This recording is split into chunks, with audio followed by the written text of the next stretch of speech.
बिस्मिल्लाहिर्रहमानिर्रहीम। अस्सलामु अलैकुम वरहमतुल्लाहि वबरकातुहू। हज़रत रज़ी अब्दुल्ला बिन रज़ी अल्लाहु अन्हा से रिवायत है कि सल्लल्लाहु अलैहि वसल्लम ने इरशाद फरमाया, इस्लाम की बुनियाद 5 चीज़ों पर कायम की गई है। शहादत, नमाज, रोज़ा, ज़कात, हज। पहला, शहादत। शहादत का मतलब है गवाही देना कि अल्लाह के सिवा कोई इबादत के लायक नहीं और रसूल अल्लाह सल्लल्लाहु अलैहि वसल्लम अल्लाह के रसूल है। ला इलाहा इल्लल्लाह मुहम्मदुर रसूल अल्लाह। मैं गवाही देती हूँ कि अल्लाह के सिवा कोई इबादत के लायक नहीं और रसूल अल्लाह सल्लल्लाहु अलैहि वसल्लम अल्लाह के रसूल हैं। इस बात का दिल और ज़ुबान से गवाही देना बहुत ज़रूरी है। दूसरा, नमाज। इस्लाम की दूसरी बुनियाद नमाज है।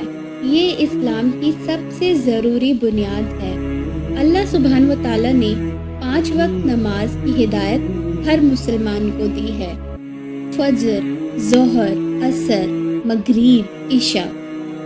नमाज मुसलमानों के लिए अल्लाह का एक तोहफ़ा है जो उन्होंने मेराज की रात अपने पैगंबर मुस्तफ़ा सल्लल्लाहु अलैहि वसल्लम को आसमान पर बुलाकर दी थी। इस्लाम में अल्लाह से बात करने के लिए किसी की ज़रूरत नहीं पड़ती, बल्कि नमाज खुद ब खुद अल्लाह को अपनी बात पहुंचाने का ज़रिया है। जब कोई इंसान नमाज पढ़ता है तो वो अल्लाह के बहुत करीब होता है। अगर वो दुआ मांगे तो अल्लाह ताला सिर्फ सुनते ही नहीं हैं बल्कि कबूल भी करते हैं। तीसरा, रोज़ा। इस्लाम की तीसरी बुनियाद रोज़ा है। रमज़ान के महीने में रोज़ा रखना हर मुसलमान पर फ़र्ज है। रमज़ान में सूरज निकलने से पहले से लेकर सूरज डूबने तक बगैर खाए पिए रहकर अल्लाह की इबादत करने का नाम रोज़ा है। रोज़ा रखने का मतलब सिर्फ भूखा रहना नहीं है, बल्कि ये एक ज़रिया है जिससे आप गरीब की भूख का दर्द समझ सकते हैं। रमज़ान के महीने में ही हमारी प्यारी किताब कुरान पाक भी नाजिल की गई थी। चौथा, ज़कात। इस्लाम की चौथी बुनियाद ज़कात है। ज़कात का मतलब चैरिटी करना। जो मुसलमान इस्लाम की नज़र में फाइनेंशियली स्टेबल मतलब आर्थिक रूप से संपन्न है, उसे प्रतिवर्ष अपनी आमदनी का 2.5% हिस्सा गरीबों को दान देना ज़रूरी है। कुरान पाक में ज़कात अदा करने का हुक्म 32 बार आया है।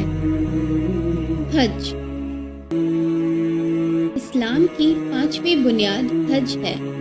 हज का मतलब मक्का मुकरमा जाकर काबे की ज़ियारत करना और उसके खास अमलों को अदा करना। लेकिन ये जिम्मेदारी उन लोगों की है जो वहाँ तक जाने की ताकत रखते हैं। लाखों लोग दुनिया के हर कोने से हर साल मक्का जाते हैं और खास किस्म का लिबास पहनते हैं जिसे एहराम कहा जाता है, जिससे हर इंसान एक जैसा नज़र आता है।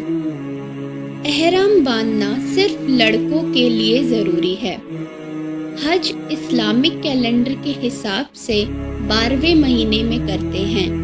हाजी लोग मक्का मुकरमा के 7 बार गोल चक्कर लगाते हैं, फिर सफ़ा से मरवा और मरवा से सफ़ा की तरफ 7 बार चक्कर लगाते हैं।